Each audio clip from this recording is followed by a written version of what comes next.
Vamos começar agora a falar um pouco sobre a arte antiga, a arte egípcia, enfim. É onde a gente tem o eterno belo. A arte egípcia ela influenciou os gregos, ou seja, a arte do Egito, ela influenciou os gregos e influenciou toda a arte ocidental, através da pintura, da escultura e da arquitetura. Tinha o foco na imortalidade da alma, no sagrado, na religiosidade. Intensa observação da natureza, combinação regular de geometria, regras de tradição, imagens de esposas e servos para acompanhar o monarca ao mundo dos mortos. Registro da vida cotidiana também era feita, A cultura, os rituais, enfim. Técnicas de criação eram o convencionalismo e o conservadorismo. Esculturas, retratos representavam a aparência ideal dos seres, principalmente dos faraós, e não um aspecto real. Então, era um aspecto ideal e não um aspecto real. Tinha uma função religiosa e retratar também a ação. Então, resumidamente, a arte egípcia influenciou a arte grega e em todo o Ocidente. Focava na imortalidade da alma, tendo então como técnica de criação das artes o convencionalismo e o conservadorismo, tendo aí então a aparência ideal e não real e um caráter religioso. E o desenho acreditavam que as imagens de esposas, servos acompanhariam o monarca ao mundo dos mortos. Não havia caráter naturalista, mas sim a identificação clara de todos os elementos que acompanham a cena. A figura humana com regra da frontalidade, a cabeça, braços e pernas ficavam de perfil, o tamanho da figura indicava a posição da pessoa na sociedade. Mulheres sempre eram colocadas em tamanhos menores, mais um repertório aí, na arte egípcia, na representação humana. O tamanho da figura indicava a posição da pessoa na sociedade, e as mulheres sempre eram tamanhos menores. Arte egípcia. Havia aí também a perspectiva, a proporção. O ponto de vista não era preocupação. Mudava de acordo com o ponto para facilitar a interpretação.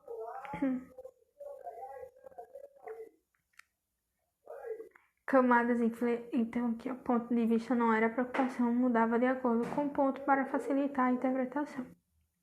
Camadas enfileiradas revertidas. Nas esculturas retratavam figuras importantes do império, reproduziam o máximo possível de traços, representavam o máximo possível de traços físicos e raciais e também das condições sociais. Na arquitetura havia as habitações, os grandes túmulos, os templos, os edifícios,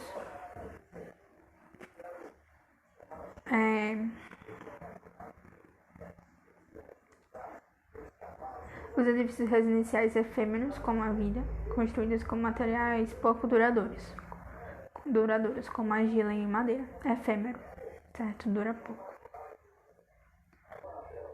E na arte egípcia temos ainda a música, durante celebrações, possuía uma importância econômica, era tocada durante o trabalho, acreditava-se que assim haveria um trabalho mais eficiente.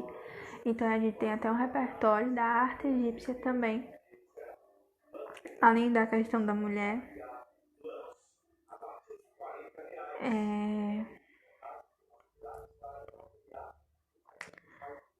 Nós temos a parte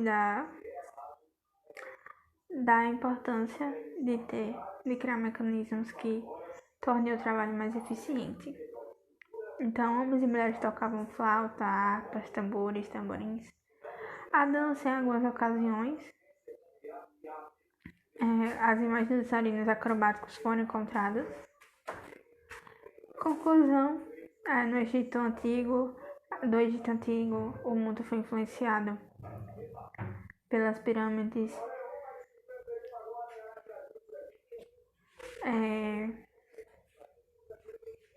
a forma humana distorcida para incluir o que considerava importante na forma, então de uma forma ideal e não real, e uma função definida e prática de preservar o corpo e a imagem do faraó. E aí, sobre a influência egípcia inspirada pelos egípcios, vem a arte grega. Entretanto, a inspiração foi apenas no campo da forma.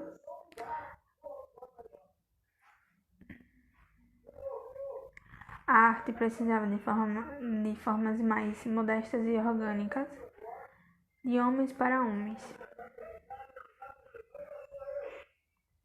Não desenvolvia uma função religiosa, e sim com o intuito de representar pessoas e seres mitológicos.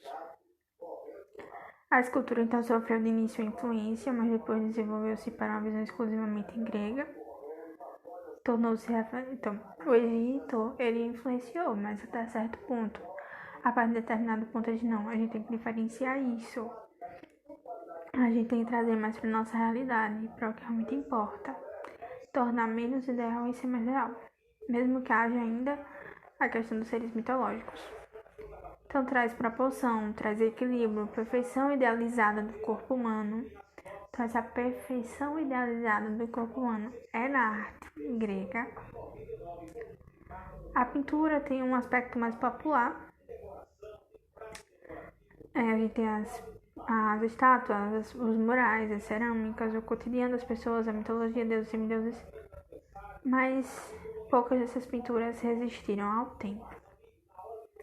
Temos também a dança coral, que é a performática.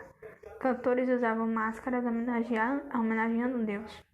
E traz um drama como forma de investigar o mundo no qual viviam. Então aqui a gente conclui a primeira parte de arte, trazendo seu conceito, falando sobre a arte rupestre, a pintura, a gravura, megálito, a arte no paleolítico, a arte no neolítico. Temos também as culturas ancestrais, pré-cambriana, cultura santarém, onde vem aí cerâmica, a escultura, e a arte pré-cabralina. Depois disso aí temos a arte têxtil, da tecelagem, da arte pública, as máscaras da Amazônia sendo representação dos indígenas, das Áfricas africanas como representação dos africanos. Após a arte rupestre temos as artes antigas, que a gente focou na egípcia e na grega. Lembrando que a egípcia ela influenciou muito, quanto a arte egípcia, que influenciou os gregos e toda a arte ocidental.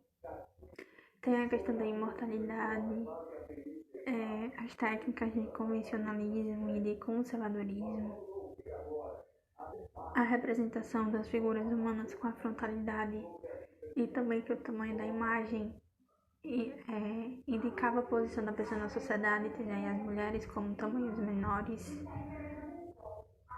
Tem a questão da música no ambiente de trabalho para tornar o ambiente mais harmônico e o trabalho mais eficiente.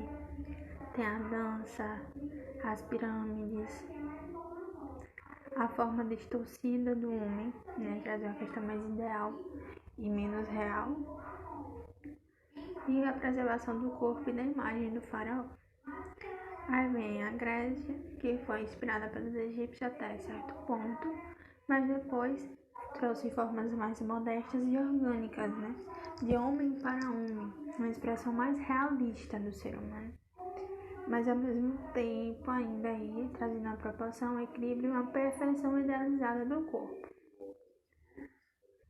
E lembrando então que a mumificação começou com os egípcios, e estava diretamente relacionada à questão religiosa, pois acreditavam que para que o indivíduo pudesse viver para sempre era necessário conservar o corpo.